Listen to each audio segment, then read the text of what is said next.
karere ka Bugesera mu murenge wa Mayange mu kagari ka Mbyo habereye amahano ibyarishije abanyarwanda benshi cyane, abandi bagatangira kwifata ku munwa. Iyi nkuru yahamuye imitima ya benshi, iyi nkuru yarishije benshi, abandi bifata ku munwa. Natwe iyi nkuru turi kuyifata twarize turangije twifata ku munwa.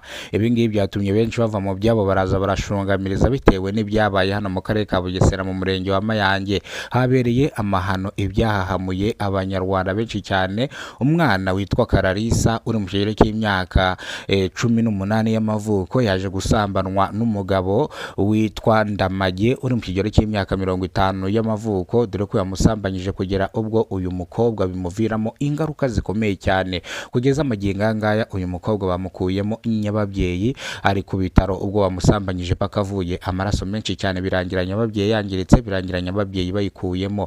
Iyi nkuru yarishije benshi, abadamu bari hano barize barangiza bifata ku munwa, bavuga yuko uyu mwana w'imyaka 18 agiye kuzapfa atabyaye bitewe n'ikosa ryabaye ry'uko yasambanyijwe ku gahato, dore ko uyu mugabo yamusambanyije we avuga yuko atigeze amusambanya ku gahato, ahubwo bumvikanye amafaranga angana n'ibihumbi 50 by'amafaranga y'u Rwanda, akemera yuko cyangwa uwo mukobwa akemera yuko baryamana ariko ntagire ingaruka zivamo.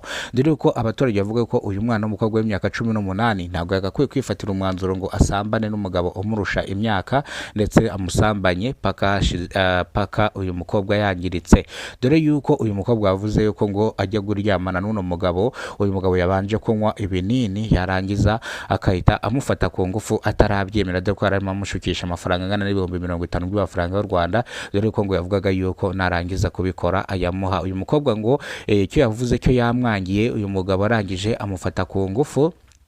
Kumufata ku ngufu rero nibwo uyu mukobwa yarwanaga ataka, uyu mugabo arangije amufata ku munwa. Urumva yuko ngo uyu mugabo yari yanyweye n'ibinini, bivuze ngo ibi binini yanyweye bishobora kuba byongera akanyabugabo, ugasanga rero nibyo byatumye asambanya uyu mwana. Uyu mwana ayiregura cyangwa avuga nka buno buryo, avuga yuko umugabo yamufashe ku ngufu akamusambanya ku gahato kandi atabishaka, birangira rero uyu mukobwa avugije induru amufunga umunwa habura uwumva, nibwo yavaga amaraso menshi cyane akanga kama imbangukiragutabara yahise iza yirukanka ihita ijyana uyu mwana w'umukobwa kwa muganga. Uyu mugabo nawe yahise ajyanwa ku ishami ry'ubugenzacyaha RIB, akurikiranwe icyaha cyo gusambanya umwana utujuje imyaka y'ubukure bikamuviramo ingaruka. Icyaha yakoze gihanishwa igifungo cy'imyaka 30 kiyongera kikagera ku gifungo cya burundu. Ubugenzacyaha RIB bwataye muri yombi uyu mugabo akurikiranwe icyaha cyo gusambanya umwana utujuje imyaka y'ubukure, dore ko uyu mugabo yiregura avuga yuko uyu mwana w'umukobwa bari babyumvikanye kuryamana nawe, ni ibintu bari bumvikanye kandi bapanze, bari bemeranyijwe amafaranga angana n'ibihumbi 50 by'amafaranga y'u Rwanda.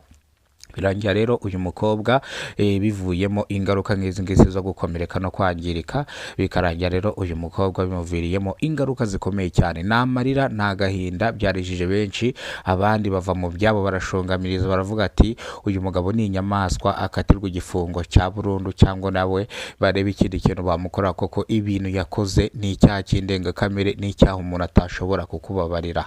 Ngayo nguko rero amakuru yacu tuyerekeze hano mu mujyi wa Kigali, nk'ahazwi Rusororo. Umunyamabanga nshingwabikorwa yatawe muri yombi akurikiranweho icyaha cyo kwakira indonyi ingana n'amafaranga ibihumbi 150 by'amafaranga y'u Rwanda, dore ko uyu munyamabanga nshingwabikorwa yakiriye iyi ndonyi binyuze ku muturage washakaga kubaka inzu mu buryo butemewe n'amategeko, birangira akarere kaje gusenya iyi nzu, birangira umunyamabanga nshingwabikorwa atawe muri yombi akurikiranweho icyaha cyo kwakira indonyi kugira ngo yemerere uyu muturage kubaka.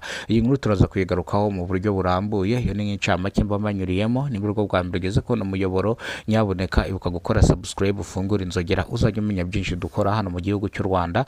Ndabakunda cyane, Imana ibarinde ibahereze ubuzima buzira umuze, cyane cyane wakoze subscribe uri uw'agaciro, ibyo tugezeho niwe tubikesha.